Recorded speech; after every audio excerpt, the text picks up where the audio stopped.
اس طرح ہوتا ہے، جس کو ہم لوگ سمپلی ڈیفیوژن کہتے ہیں، یعنی سمپلی ڈیفیوژن کے ذریعے ہوتا ہے یا زیادہ سے زیادہ ایکٹیو ٹرانسپورٹ کے ذریعے ہوتا ہے۔ لیکن جو ملٹی سیلولر جاندار ہے،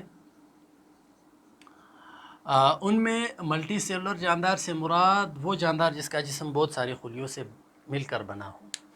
ملٹی سیلولر جانداروں کے لیے یہی چیزیں جو میں نے یہاں پہ ریوائز کی تھی، وہی چیزیں اسی طریقے سے ضروری ہوتے ہیں۔ مثال کے طور پر آکسیجن، خوراک، منرلز، ہوا وغیرہ جتنے بھی چیزیں ہیں، تو ملٹی سیلولر جاندار کے جسم تک پہنچانا، اسی طرح یہ فالتو چیزیں جسم سے خارج کرنا، جس کو ہم لوگ ٹرانسپورٹ کہتے ہیں، اسی طرح ضروری ہے۔ لیکن ملٹی سیلولر جانداروں کا جسم چونکہ پیچیدہ ہوتا ہے، اس کے اندر بہت سارے سیلز ہوتے ہیں، اسی وجہ سے ان کو ہم لوگ ملٹی سیلولر کہتے ہیں، کیونکہ اس کے جسم میں بہت سارے سیل ہوتے ہیں۔ ابھی ہر سیل تک تو ڈیفیوژن ناکافی ہے۔ ڈیفیوژن جب 1 میٹر تک ہوتا ہے، وہ مہینوں کا ٹائم لیتا ہے، 2 ماہ 3 ماہ زیادہ سے زیادہ۔ تو ابھی 3 ماہ میں جب ایک سیل تک ڈیفیوژن ہوگا تو وہ سیل 3 ماہ کو چھوڑو 10 دن میں مر جائے گا۔ تو جو ملٹی سیلولر ہے، اس جاندار کے جسم میں جو ٹرانسپورٹ کا سسٹم ہے، وہ کوئک ٹرانسپورٹ سسٹم ضرورت ہوتا ہے۔ اور جو ٹرانسپورٹ سسٹم ہے as compare to unicellular, multicellular جانداروں میں ٹرانسپورٹ کا سسٹم تھوڑا سا کمپلیکس ہوتا ہے۔ یونی سیلولر جانداروں کے جسم میں تو یہ جو ٹرانسپورٹ ہے، یہ جو چیزوں کا ایک جگہ سے سیل کے اندر ایک جگہ سے دوسری جگہ، یہ سائٹوپلازم مومنٹ کرتا ہے، جس کو سٹریمنگ مومنٹ کہا جاتا ہے۔ سٹریمنگ مومنٹ بھی اس کے لیے کافی ہے۔ لیکن جو ملٹی سیلولر جاندار ہے، اس کے لیے باقاعدہ ایک ٹرانسپورٹ سسٹم ضرورت ہے۔ اسی ٹرانسپورٹ سسٹم کو وہ استعمال کرتے ہیں، اور اسی ٹرانسپورٹ سسٹم کے ذریعے وہ جسم سے فالتو چیزیں بھی خارج کرتے ہیں۔ تو اس لیے ملٹی سیلولر جانداروں کے جسم میں جو ٹرانسپورٹ سسٹم ہے، وہ تھوڑا سا پیچیدہ ہوتا ہے، اور جو یعنی جتنا جاندار ملٹی سیلولر ہوگا، جتنا جاندار کمپلیکس ہوگا، اس کے جسم میں ٹرانسپورٹ کا سسٹم بھی اسی طرح سے اسی حساب سے کمپلیکس ہوگا، اور جو جاندار جتنا سمپل ہوگا، ٹرانسپورٹ کا سسٹم بھی اس میں اتنا ہی سمپل ہوگا۔ تو اس چیپٹر میں ہم مختلف جانداروں کے جسم میں یونی سیلولر سے لے کر کمپلیکس ملٹی سیلولر جانداروں کے جسم میں جو ٹرانسپورٹ ہوتا ہے، اس کو ہم لوگ پڑھیں گے۔ ابھی ہم لوگ جو پانی ہے، پانی کا امپورٹنس ہے، ایک سیل کے لیے پانی کیوں امپورٹنٹ ہے، پانی کے امپورٹنس کے بارے میں ہم لوگ تھوڑا سا پڑھ لیتے ہیں۔ امپورٹنس آف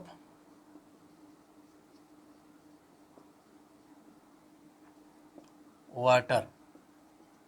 ویسے پانی جسم کے اندر بہت سارے کاموں کو کنٹرول کرتا ہے، لیکن یہاں پہ جو پانی کے 3 میجر کام ہے جسم کے اندر، اسی کو ہم لوگ پڑھیں گے۔ سب سے پہلا ہے اس کا امپورٹنس جسم کے لیے، it is the components of cell. یہ کیا ہے؟ سیل کا حصہ ہے، جسم کا حصہ ہے۔ اور دوسرا امپورٹنس اس کا کیا ہے؟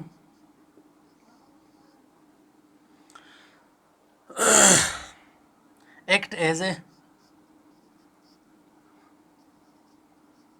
میٹابولائٹس۔ اور تیسرا امپورٹنس یونیورسل سولوینٹ ہے۔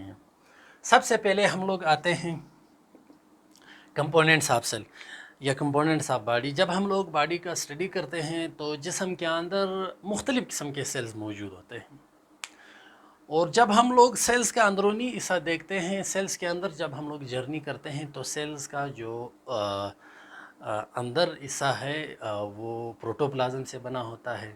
پروٹوپلازم کا مطلب یہ ہے کہ نیوکلوپلازم پلس سائٹوپلازم، ان دونوں کا مجموعہ پروٹوپلازم کہلاتا ہے، یا جس جگہ سیل کے اندر جہاں پہ لائف موجود ہوتا ہے، اس کو ہم لوگ پروٹوپلازم کہہ سکتے ہیں۔ تو پروٹوپلازم کے اندر جب ہم لوگ دیکھتے ہیں، سائٹوپلازم، نیوکلوپلازم کے اندر جب ہم لوگ دیکھتے ہیں، تو اس کے اندر میجر کمپوننٹس پانی ہیں۔ اسی طرح ہم لوگ جاندار کے خون کے اندر دیکھتے ہیں، خون کے اندر بھی میجر کمپوننٹس پانی ہیں۔ برین کے اندر دیکھتے ہیں، برین چونکہ سیل سے بنا ہوتا ہے، برین کے اندر جو سیلز ہوتے ہیں، نیورون جن کو کہا جاتا ہے، اس کے اندر جب ہم لوگ دیکھتے ہیں، وہاں پہ بھی پانی ہے۔ ابھی ہر سیل میں، جسم کے اندر ہر سیل میں پانی کا کوئی نہ کوئی مقدار موجود ہوتا ہے۔ سب سے کم جو پانی ہے وہ کس سیلز میں ہے؟ بون سیل میں ہے. ابھی کتنا کم ہوگا؟ یہ جو بون سیل ہے یہ تقریباً 20% اس میں پانی موجود ہوتا ہے، اور سب سے زیادہ پانی برین کے سیل میں موجود ہوتا ہے. برین کے سیل میں کتنا پانی ہے؟ 85 to 90%، 85 سے لے کر 90% تک پانی موجود ہوتا ہے. تو آپ لوگوں نے دیکھ لیا سیل کا زیادہ تر حصہ کس چیز سے بنا ہے؟ پانی سے بنا ہے. ابھی ہم لوگ جب ان کا ایوریج نکالتے ہیں، اسی طرح بعض سیل ایسے ہوتے ہیں جن میں 80% ہوتا ہے، بعض سیل ایسے ہوتے ہیں جن میں 60% ہوتا ہے. جب ہم لوگ ان سب کا ایوریج نکالتے ہیں تو ایوریج اماؤنٹ 70% بنتا ہے، یعنی ہر سیل میں تقریباً ایوریج اماؤنٹ 70% واٹر ہوتا ہے. یعنی جسم کا 70 حصے، جسم کو ہم لوگ 100 حصوں میں تقسیم کرتے ہیں، ان میں سے 70 حصے پانی. تو اس کے بعد ہے ایکٹ ایز اے میٹابولائٹس. میٹابولائٹس وہ چیزیں جو میٹابولزم میں حصہ لیتے ہیں. تو پانی بھی جسم کے اندر جتنے بھی کیمیکل ریئیکشن ہوتے ہیں، چاہے سمپل ہو، چاہے کمپلیکس ہو، چاہے خوراک کا توڑ پھوڑ ہو، چاہے جسم کے اندر کوئی پروٹین بنانا ہو، یعنی جتنے بھی چیزیں ہمارے جسم کے اندر ہوتے ہیں یہ تقریباً سب کے سب انزائم کنٹرول کرتے ہیں. ابھی یہ انزائم جسم کے اندر وہ چیز ہے، وہ پروٹین ہے جو کیمیکل ریئیکشن کو تیز کرتا ہے. تو یہ جو انزائم کام کرتا ہے یہ بھی پانی کے اندر کرتا ہے. پانی انزائم کے پراپر فنکشن کے لیے، یعنی کیمیکل ریئیکشن جسم کے اندر جتنے بھی ہوتے ہیں سب کے سب پانی کے اندر ہوتے ہیں. وہ کیمیکل ریئیکشن جو پانی کے اندر ہوگا اس کو ہم لوگ یعنی پانی میڈیم کو ہم لوگ ایکویس میڈیم کہتے ہیں. تو ایکویس میڈیم ریئیکشنز کہلاتے ہیں. تو اسی طرح پانی جب ہم لوگ فوٹوسنتھیسس کا پروسیس پڑھتے ہیں تو فوٹوسنتھیسس کے پروسیس میں پانی خود ٹوٹ جاتا ہے، ان سے ہائیڈروجن نکل جاتا ہے، کاربن ڈائی آکسائڈ باہر خارج ہوتا ہے، اور اس کا جو وہ ہے آکسیجن ہے، ہائیڈروجن ہے. ہائیڈروجن خوراک بنانے میں ہیلپ کرتا ہے، اور آکسیجن نکل جاتا ہے، کاربن ڈائی آکسائڈ نہیں، سوری، آکسیجن اس کا باہر نکل جاتا ہے جس کے ذریعے ہم لوگ سانس لیتے ہیں. اس کا جو ہائیڈروجن ہے وہ کاربن ڈائی آکسائڈ کے ساتھ مل کر خوراک بناتا ہے. تو پانی خود میٹابولزم میں حصہ لے رہا ہے، اس لیے ہم لوگ ان کو کیا کہتے ہیں؟ Act as a میٹابولائٹس.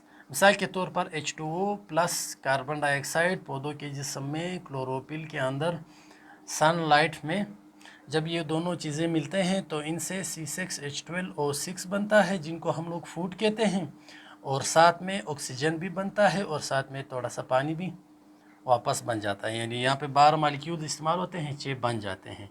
یہاں پہ کاربن ڈائی آکسائڈ 6 استعمال ہوتے ہیں اور 6 نکلتے نہیں ہیں، 6 آکسیجن کے مالیکیول نکل جاتے ہیں.